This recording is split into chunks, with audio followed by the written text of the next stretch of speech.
All right, welcome back to another 10-Minute Tuesday. This week, we are going to talk to Carter a little bit about some of the more difficult hunts versus the better hunts that we had this year from especially like a filming perspective. A lot of people know, obviously, we film these hunts, a lot of them, and people don't necessarily realize a lot of the ins and outs that go into what makes it a good place or scenario or hide or setup.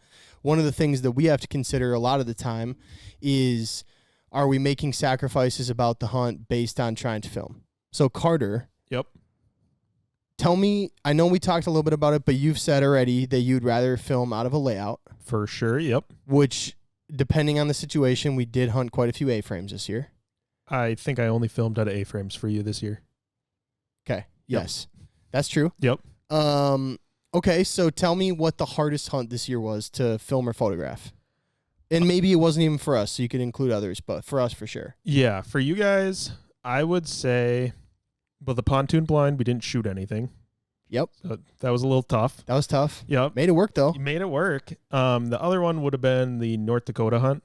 Yep. Mostly just because that was first hunt of the year, just getting into the swing of things. And then the lighting was horrible, which is another thing you have to think. Sunshine bright. Yep. It was bad. And the water in the back reflecting. That's something a lot of people don't think about, for sure. Yep. When you're filming. Yeah, I think those two are the ones that stand out to me as the worst for this year. Yeah. That makes sense. Yeah. 100%. Yep. What did you think about the setup in Idaho? I thought if I was filming, it would have been really tough. Yeah. Taking pictures, it was perfect. Yeah. Other than taking pictures of birds coming in, which I still got a few. Yeah. But taking pictures of people was great. But filming, it would have been tough because we just had a small window to film, and they just went right in. There's no calling. It just was immediate. What's the most creative way you've ever done a hide so you could film or whatever? Well, there I laid in the dog blind in the river. Yep.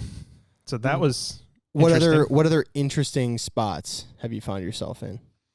Sitting in front of an A-frame. Oh, okay. In like just covered in brush.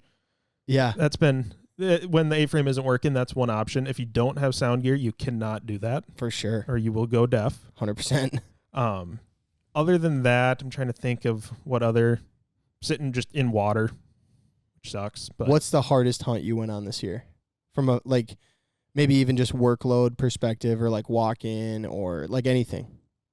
Yeah. So the most like actual like content work-wise, it would have been one of the Canada hunts. Just because, I mean, I'm getting 4,000 pictures a hunt. It's a lot.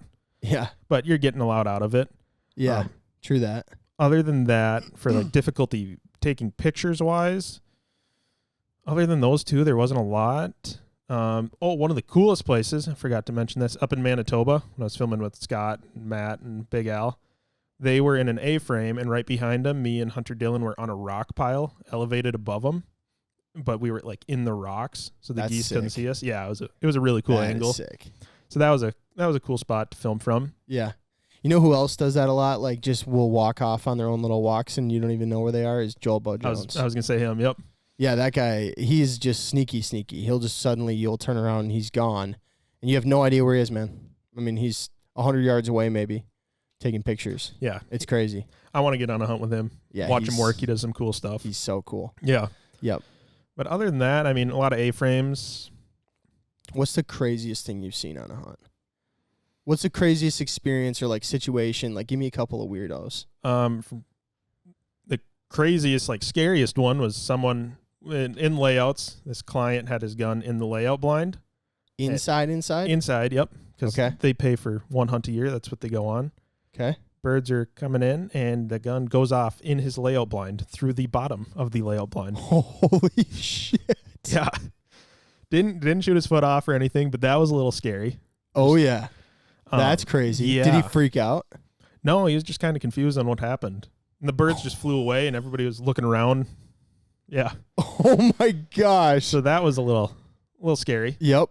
That's for sure sketchy. Yeah. Other than that, I'm trying to think of what was the question again? Like, have you had any weird experiences or like, what's the weirdest thing you've seen traveling? Tell me some of your experiences that you've noticed about places and stuff traveling. There are certain states where the people are different, I'll say. I don't want you to name states. I was going to say, there is one state that the people in it are very different. It's kind of crazy how state by state is just completely different. Yeah.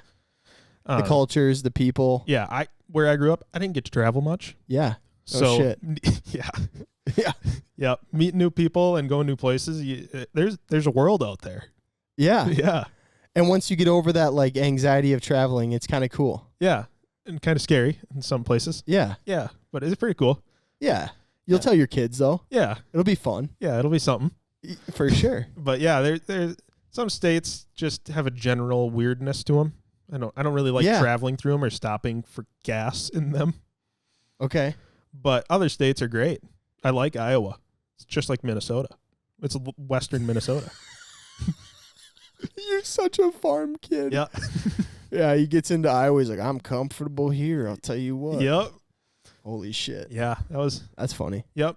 Iowa and the Dakotas are just western Minnesota. It's pretty cool. Yeah. But those southern states get a little different.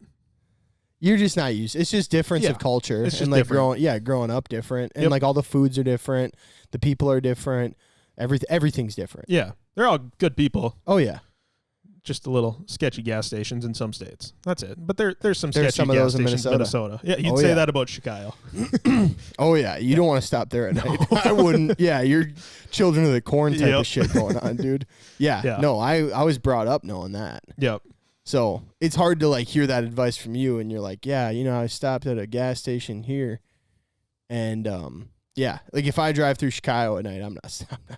No, there's nowhere to stop. If I have a flat tire, I'm keeping going. Yeah, I drive on my rim to the next town.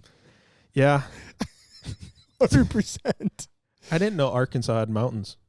Oh yeah, dude. Did not. I was so confused driving through. Yeah. It was dark, and I was like, "What is going on?" And then driving back, it's mountains. Trippy. Yeah, dude. We drove through Fayetteville last year, and they had gotten like 8 inches of snow. And driving out of Fayetteville, I mean, dude, the mountains with the snow, it was incredible, dude. Is that Arkansas? Yeah. Huh. Yeah. Yep. Northwest Arkansas, yeah. Is there like a mountain range that goes through it, or just mountains? It's a mountain range, bro. What mountain range? I think it's the Ozarks there. Oh, yep. There's a show about that. Yeah. Haven't watched it, but I'm gonna make sure I'm not like missing something. Being really wrong. Yeah. Yeah, the Ozarks. Okay. The natural state is home to 2 distinct mountain ranges, the Ouachitas and the Ozarks. Both lie predominantly in the western half. So I guess I don't know. I don't know if it was the Ouachitas or the Ozarks coming out of Fayetteville.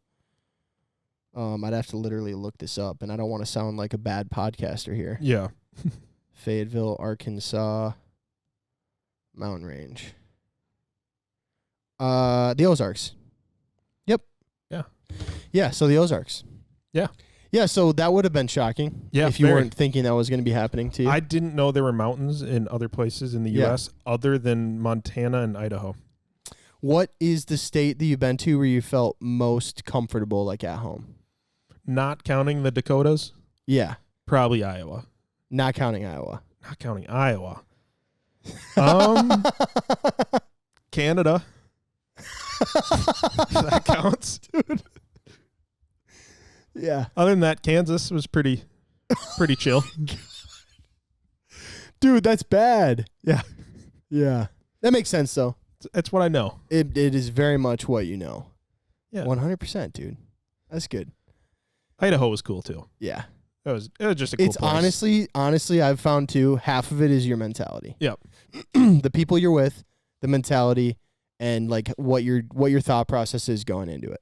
And I think part of it, too, is, like, for you, when you're working now, there's, like, usually a deliverable list. Mm-hmm. As you get further into your career, you get more and more comfortable with the idea of getting those done. Yep. And that takes some of the stress and the pressure off of the traveling aspect of it, too, because you're kind of like, I know I'm going to get it done, dude. Yep.